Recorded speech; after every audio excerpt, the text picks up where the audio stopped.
I am 84 years old. Most of my day now is spent negotiating with my left leg and waiting for the various timers on my kitchen counter to go off. I have 5 different medications I have to take before noon, and 3 more before I can close my eyes at night. My body does not feel like mine anymore. It feels like a rented house that I neglected for so long that the landlord has finally stopped making repairs. Everything creaks. Everything leaks. There is a constant, low-level humming in my ears that the doctors tell me is just part of the deal now. This did not happen suddenly. I earned this ending. I worked for it, quite literally, for 44 years. I spent 4 decades building a career, a reputation, and a bank account, and in return, I received exactly 4 months of health to enjoy it. It is a mathematical trade that I didn't realize I was making at the time. You don't see the ledger when you're in your 30s. You only see the goal. I wake up at 6 in the morning now, not because I have a meeting, but because my back won't let me lay flat for more than 7 hours. I sit on the edge of the bed for 10 minutes just to let the blood find my feet. It's a slow process. Everything is a slow process now. I used to be a man who walked fast. I used to pride myself on how quickly I could move through an airport or a lobby. Now, I measure my success by whether I can get to the mailbox and back without having to sit down on the porch steps. I look at my hands sometimes while I'm waiting for the kettle to boil. They are thick and scarred, and the knuckles are swollen. These are the hands that signed the contracts and typed the memos and gripped the steering wheel during those late-night drives home. I thought I was being strong back then. I thought that by pushing through the fatigue and the aches, I was showing character. I didn't realize I was just spending a currency that I couldn't earn back. When I was 32, I took a job at a firm that required me to be available at all hours. I remember the feeling of that first promotion. It felt like oxygen. I was a provider. I was successful. My wife and I bought a house that was slightly too big for us, but it was a sign that we had arrived. To pay for that house, I stayed late. I skipped lunch. I lived on coffee and the adrenaline of a deadline. I remember having a headache for 3 years straight. I just thought that was what it felt like to be an adult. I bought aspirin in the large bottles and kept them in my desk drawer. I treated my body like a tool, something to be used until the job was done. I remember my wife asking me to go for a walk in the evenings. I would tell her I was too tired. I would tell her that I had been on my feet all day, or that my brain was fried from the spreadsheets. I told myself I was resting so I could work better the next day. I wasn't resting. I was just collapsing. I missed the signals. There were so many signals. The way my heart would race for no reason while I was sitting at my desk. The way my breath felt thin when I climbed the stairs to my office. I told myself it was just stress. I told myself that once I reached the next level, once I had the seniority, I would take care of it. I would join a gym. I would eat better. I would sleep. I stayed in that temporary state for 30 years. I climbed the ladder. I made the money. We went on vacations, but I spent half the time on the phone or looking at a screen. I was physically in Hawaii or the mountains, but my body was still back in that office chair, tensed and ready for a crisis. I never really left work. I just took it to prettier locations. My children grew up, and I was a ghost in their lives, a provider who appeared for dinner and then disappeared into a study. I thought I was doing it for them. I see now that I was doing it because I didn't know how to stop. I had tied my worth to my output, and the output required me to ignore the man living inside the suit. By the time I had 55, the damage was there, hiding in plain sight. I had high blood pressure, but there was a pill for that. I had chronic back pain, but there was a chair for that. I had insomnia, but there was a drink or a tablet for that. I was managing my decline instead of preventing it. I thought, as long as I could still show up and perform, I was fine. I remember a doctor telling me I needed to slow down, and I actually laughed at him. I told him I didn't have the luxury of slowing down. I had a team depending on me. I had a mortgage. I had a life to build. What I didn't understand was that I was building a life I wouldn't be able to inhabit. I retired at 65. I remember the gold watch, the dinner, the speeches. I felt a sense of immense relief. I had made it. I had the pension, the savings, the freedom. I remember sitting in my backyard the first Monday morning of my retirement, drinking a cup of coffee and looking at the trees. I felt like I had finally crossed the finish line. I had grand plans. We were going to travel to Europe. I was going to fix up the old car in the garage. I was going to finally be the husband and father I hadn't had the energy to be for 40 years. That feeling lasted for 4 months. In the middle of the 5th month, I woke up and couldn't feel the left side of my face. I tried to stand up, and the floor rose up to meet me. It wasn't a dramatic heart attack like you see in the movies. It was a stroke.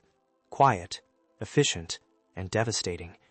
I spent the next 6 weeks in a hospital bed, watching the ceiling tiles and listening to the hum of the monitors. The doctors were very kind, but they were also very honest.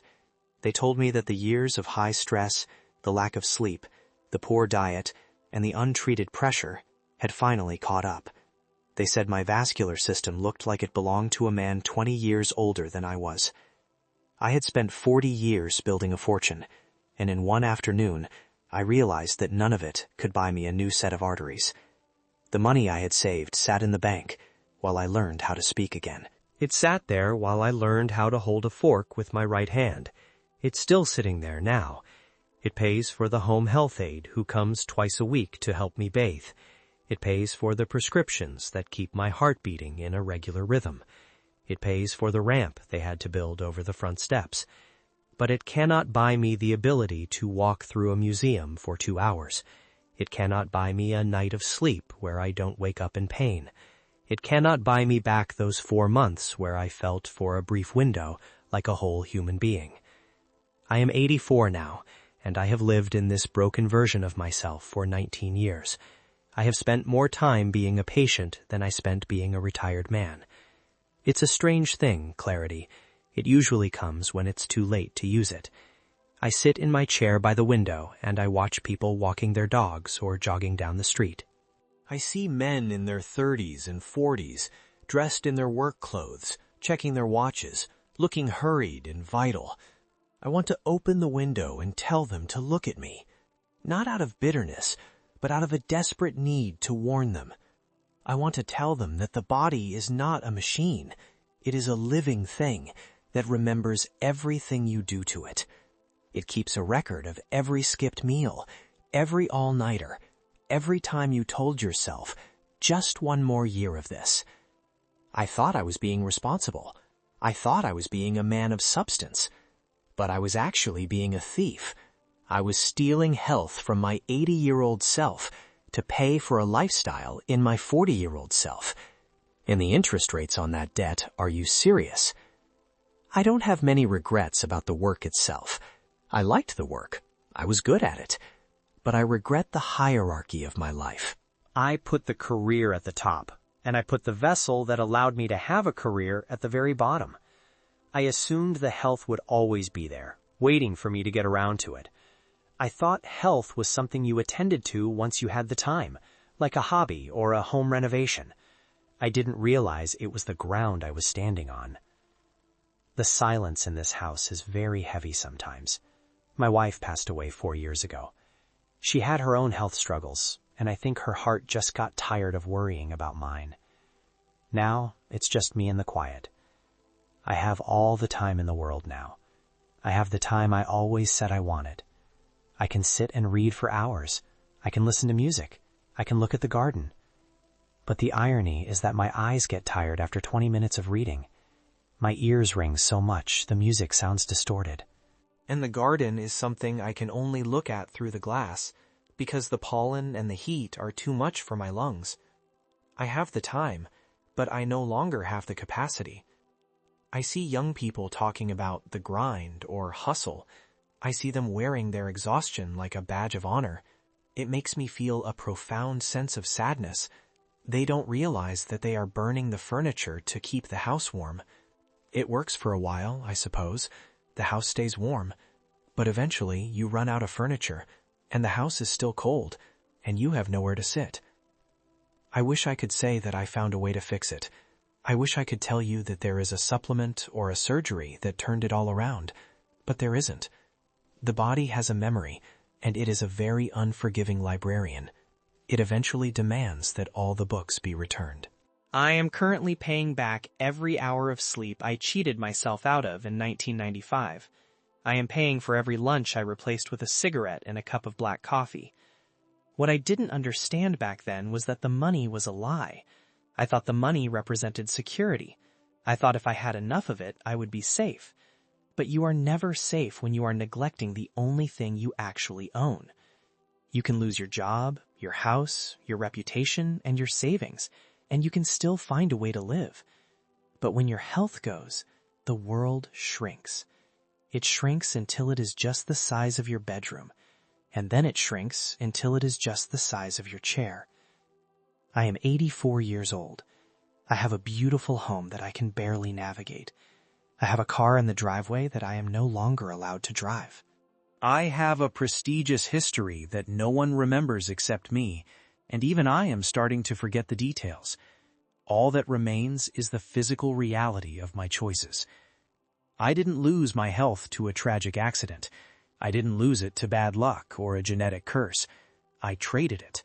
I walked into the market every single day for 40 years, and I offered up a piece of my future self in exchange for a slightly better present. I did it willingly.